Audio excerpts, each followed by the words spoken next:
రాజుని సొంతం చేసుకునే విషయంలో ఆ భగవంతుడు వచ్చినా సరే ఎటువంటి మార్పు జరగదు అని చెప్పేసేసి ఇక వెన్నెల అక్క అంటూ ఉంటే, సరే నువ్వు ఏం చేయాలనుకుంటే అది చేసుకో. నేనైతే మర్యాదపూర్వకంగా అపర్ణకి చెప్పాను, మీ పిల్లల జీవితాల్లోకి మేము రాము అని. నీకు మంచి సంబంధం చూస్తే సరిపోతుంది, నువ్వు పెళ్లి చేసేసుకుంటావని చెప్పి మేమనుకుంటూ ఉంటే నువ్వేంటి ఇలా ఆలోచిస్తున్నావు అని చెప్పి అంటూ ఉంటే, చూడు మమ్మీ, నేను ఇక్కడికి వచ్చిందే వేరే పర్పస్ మీద. కావ్య జీవితాన్ని సర్వనాశనం చేసైనా రాజుని దక్కించుకుంటాను. ముందు డబ్బు ఆఫరే చేస్తాను. వినలేదు, కాదు కూడదు అంటే అప్పుడు ప్రాణాలు తీయటానికి కూడా వెనకాడను. లేదా బ్రతికున్నంతకాలం ఎందుకు బ్రతికున్నానురా దేవుడా అని చెప్పేసి ఆలోచించుకునే పరిస్థితికి తీసుకొస్తాను అని చెప్పని అంటూ కావ్య ఫోటోని కాల్ చేస్తుంది. ఇక అలా కాల్ చేస్తూ ఉంటే, ఏమండి మీరైనా బేబీకి చెప్పండి, అసలు మాట వినట్లేదు అని చెప్పని అంటే, ఏం చెప్పమంటావు? వాళ్ళు చేసిన మోసం ద్రోహం నువ్వు మర్చిపోయావేమో, నా కూతురు మర్చిపోలేదు. అందుకే దానికి తగ్గట్టుగానే రివెంజ్ తీర్చుకునే ప్లాన్ చేసింది.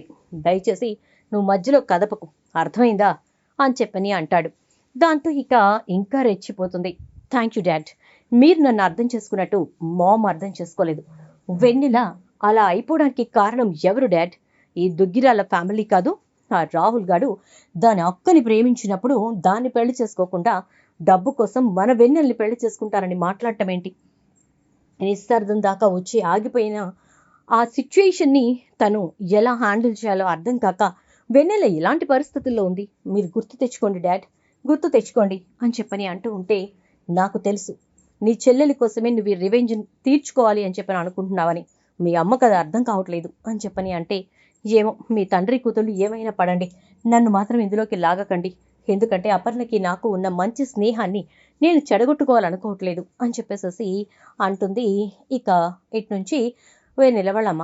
దాంతో ఇక సరేననేసి అందరూ సైలెంట్ అయిపోతారు. ఇంకా ఇక్కడ నుంచి వెన్నెల వాళ్ళ అక్క కావ్యకి చెక్ పెట్టడానికి ప్లాన్స్ స్టార్ట్ చేస్తుంది. కావ్య ఆఫీస్కి వెళ్తూ ఉండగా కావ్యకి ఒక వ్యక్తి కావ్య కార్ని ఆపి, మేడం నాకు మీ కంపెనీలో జాబ్ కావాలి మేడం అని చెప్పని అడుగుతాడు. నువ్వు ఎవరివో ఏంటో తెలియకుండా రోడ్డు మీద కార్ ఆపి జాబ్ కావాలి అంటే ఎలా కుదురుతుంది? ఇంటర్వ్యూస్ కండక్ట్ చేసినప్పుడు మీరు వచ్చి అటెండ్ అవ్వండి అని చెప్తుంది కావ్య. ఎప్పుడు కండక్ట్ చేస్తారో కొంచెం మీరే ముందు చెప్పండి మేడం ప్లీజ్ అని చెప్పనంటే, ఓకే ఒక 2 డేస్లో ఇంటర్వ్యూస్ ఉన్నాయి, మీరు వచ్చి మీ రెజ్యూమ్ అది సబ్మిట్ చేసి ఇంటర్వ్యూ కాల్ లెటర్ వచ్చిన తర్వాత వచ్చి మీరు అటెండ్ అవ్వండి అని చెప్తుంది. ఓకే మేడం థ్యాంక్ యూ అని చెప్పేసి ఇక అతను వెళ్ళిపోతాడు. వెళ్ళడమే ఇక ఆమె దగ్గరికి వెళ్ళి, మేడం మీరు చెప్పినట్టే కావ్య గారిని ఆపి మరీ ఇంటర్వ్యూ విషయం కనుక్కొని నేను ఇంటర్వ్యూకి అటెండ్ అవుతాను అని చెప్పేశాను. 2 డేస్ ఆగిన తర్వాత నేను వెళితే ఆవిడ గుర్తుపడుతుంది. కన్ఫర్మ్గా నా పరిస్థితిని నేను వివరించడంతో నాకే జాబ్ ఇస్తుంది అనిపిస్తోంది అంటే, నువ్వు జాబ్ కొట్టిరా అప్పుడు మాట్లాడుకుందాం అంటుంది ఇక వెన్నెల వాళ్ళ అక్క. దాంతో ఇక అతను 2 డేస్ తర్వాత వెళ్ళి రెజ్యూమ్ అది సబ్మిట్ చేసి ఇంటర్వ్యూకి అటెండ్ అవుతాడు. తను క్వశ్చన్స్కి ఆన్సర్ చేసిన తీరు ఇంకా తన పరిస్థితిని బట్టి ఇక రాజు కావ్య ఇద్దరు కూడా అతన్ని సెలెక్ట్ చేస్తారు. ఎస్, నేను ఫస్ట్ ఫ్లాగ్ హాయిస్ట్ చేసేసాను డాడ్, నేను నా మనిషిని ఆ కంపెనీలోకి పంపించేశాను. ఇక ఇప్పుడు కంపెనీని సర్వనాశనం చేసే పని మొదలు పెట్టేస్తాను. ఆ క్రమంలోనే ఒక్కొక్కటిగా కావ్య వేసుకుంటూ వెళ్ళిన మెట్లని కూల్ చేస్తూ కావ్యని కిందికి లాగుతాను అని చెప్పని అంటుంది. గుడ్ బేబీ, చాలా మంచి పని చేశావు. నిజంగా అసలు ఆ దుగ్గిరాల ఫ్యామిలీ మీద ఎలా రివెంజ్ తీర్చుకోవాలా అని చెప్పి చాలా బాధపడుతున్నాను నేను అని చెప్పేసి అనగానే, ఇక ఈలోపు ఏమండి వెన్నెల ఎలా ఉందో ఏంటో ఒకసారి ఫోన్ చేద్దాం అంటే, చెయ్యి, ఈ పరిస్థితికి తీసుకొచ్చిన వాళ్ళ మీద పగ తీర్చుకుంటున్నామమ్మా అని చెప్పు అంటే, మీ ఇద్దరు పడండి అందులోకి నన్ను లాగకండి అని చెప్పాను కదా, నాకేం చెప్పకండి అంటూ వెన్నెలకి కాల్ చేస్తుంది. చెప్పు మమ్మీ అంటుంది వెన్నెల. ఏం చేస్తున్నావు బేబీ అని చెప్పని అంటే, ఇప్పుడే ఆడుకున్నాను, అయిపోయిన తర్వాత చాక్ పీస్ తీసుకుని స్లేట్ మీద రాసుకుంటున్నాను అంటుంది. ఏం రాస్తున్నావు నాన్న అంటే, ఏబిసిడీలన్నీ రాయమన్నావు కదా, అన్నీ రాసేసానంటుంది. దాంతో ఇక సరే తల్లి జాగ్రత్త అని ఫోన్ పెట్టేస్తుంది. తర్వాత ఆయమ్మకి చేసి, జాగ్రత్తగా చూసుకో, మేము వచ్చేస్తాం అని చెప్పనంటే, మీరేం కంగారు పడకండమ్మా, నేను చూసుకుంటాను కదా, ఆ అమ్మాయి గారికి ఎటువంటి ఇబ్బంది రానివ్వను అని ఫోన్ పెట్టేస్తుంది పనమ్మాయి. దాంతో ఇక అప్పుడు వస్తుంది, చూసావుగా నీ కూతురు పరిస్థితి. ఈ రోజు అది ఆ పరిస్థితుల్లో ఉండడానికి కారణం ఎవరు మమ్మీ? ఆ దుగ్గిరాల ఫ్యామిలీ కదా, నమ్మించి మోసం చేశారు. వాడు ఓ రాహుల్ గాడు మోసం చేశాడు. కనీసం అప్పుడు కావ్య అయినా ఆలోచించాలి కదా. అప్పటికి మనం కామ్గా వెళ్ళిపోవడానికి కారణం స్వప్న అప్పటికే ప్రెగ్నెంట్ అని చెప్పి చెప్పడం. బట్ అది నాటకం, అది అబద్ధం. కేవలం రాహుల్ని పెళ్లి చేసుకోవడానికి స్వప్న చెప్పిన అబద్ధం. ఆ అబద్ధం వల్ల నా చెల్లెలు తన జీవితాన్ని కోల్పోయింది. మరి నేనెలా ఊరుకుంటాను మమ్మీ, ఎలా ఊరుకుంటాను అని చెప్పేసి అంటూ ఉండేసరికి ఇక ఒక్కసారిగా నువ్వన్నది కూడా కరెక్టే, నిజమే. ఆ రోజు వాళ్లే నిజం చెప్పుంటే, స్వప్నే అబద్ధం ఆడకుండా ఉండుంటే రాహుల్ వెన్నెల పెళ్లి జరుగుండేది. అది హ్యాపీగా ఉండుండేది. హ్యాపీగా ఉన్నా లేకపోయినా ముందు ఇలాంటి పరిస్థితుల్లో అయితే ఉండేది కాదు అని చెప్పని అంటూ ఉంటే, ఇక నీ రివెంజ్ నువ్వు తీర్చుకో అని చెప్పి వెళ్ళిపోతుంది.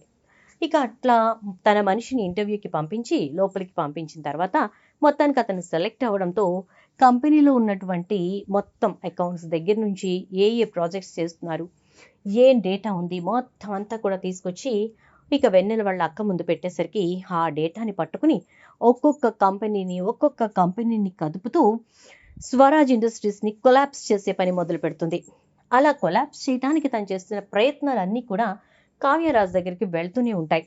అసలు ఎవరు ఈ షాడో పర్సన్, ఎవరు ఆ నీడలా ఉండి మన వెనకే మొత్తం అంతా తెలుసుకుంటూ మనం చేస్తున్న ప్రతి దానికి అడ్డం కొడుతోంది ఎవరు అని చెప్పేసి ఇక కావ్య గాలిస్తూ ఉంటే కావ్యకి ఫోన్ చేస్తుంది. ఏంటి తెగ ప్రయత్నం చేసేస్తున్నట్టున్నావు, నేనెవరినో ఏంటో కనుక్కోవాలని చెప్పి. అదైతే నీ వల్ల కాదు, కన్ఫర్మ్గా చెప్తున్నా. నువ్వు కనుక్కోలేవు, కనుక్కున్నా నువ్వు నన్ను ఏమీ చేయలేవు. ఎందుకో చెప్పనా? I'm the shadow of some we okay అని చెప్పి పెట్టేస్తుంది. ఇక దాంతో ఒక్కసారిగా కావ్యకి ఏం చేయాలో అర్థం కాక మళ్ళీ కాల్ చేస్తుంది. ఏం కావాలి? ఇప్పుడు ఇదంతా ఆపాలంటే ఏం చేయాలి అని అడుగుతావా అంటే, ఏం చేయాలో చెప్పు అంటుంది కావ్య. జస్ట్ సింపుల్ థింగ్, నిన్ను ఉత్తి చేతులతో అయితే పంపను. 50 కోట్లు నీ చేతిలో పెడతాను. నువ్వు మాత్రం నా చేతిలో రాజుని పెట్టేసి వెళ్ళిపోవాలి. సింపుల్. ఇంకా అంతకు మించి ఏం లేదు. మన ఇద్దరి మధ్యన మాట్లాడుకోవాల్సిన డీల్ అయితే ఇదే అని చెప్పని అనగానే, సరే అయితే ఎక్కడ కలవాలో చెప్పు అనగానే, వాట్, ఇంత సింపుల్గా నువ్వు ఒప్పుకుంటున్నావా అంటే, ఒప్పుకుంటున్నాను అన్నాను కదా, ఎక్కడ కలవాలో చెప్పు అంటుంది కావ్య. దాంతో ఇక తను కలవాల్సిన స్పాట్ గురించి చెప్పేసరికి అక్కడికి వెళ్తుంది. అక్కడ వెయిట్ చేస్తూ ఉంటుంది. చెప్పు, రాజుకి చెప్పే ఈ డీల్కి ఒప్పుకుంటున్నావా, రాజుకి చెప్పి రాజుని నా చేతుల్లో పెట్టబోతున్నావా అని చెప్పని అంటే, చెంప చెళ్ళును వాయించి మొగుడిని అమ్ముకునే రకాన్ని అనుకున్నావా, లేకపోతే ఆస్తి కోసం విలువల్ని వదిలేసుకునేదాన్ని అనుకున్నావా?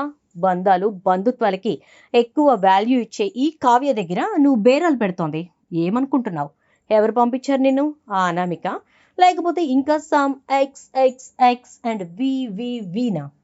ఎవరైనా సరే ఒక్కటే సమాధానం, నా మొగుడు నాకే సొంతం.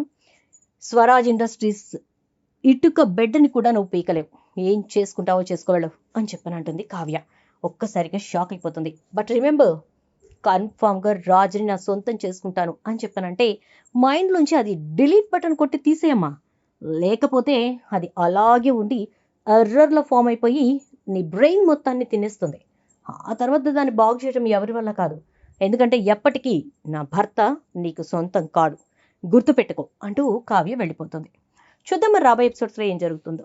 వీడియో నచ్చితే లైక్ అయితే చేసి వీడియోని షేర్ చేసేయండి. అలాగే ఛానల్ని సబ్స్క్రైబ్ చేసుకోండి. పక్కనే బెల్ ఐకాన్లో ఆల్ ట్యాప్ చేయండి.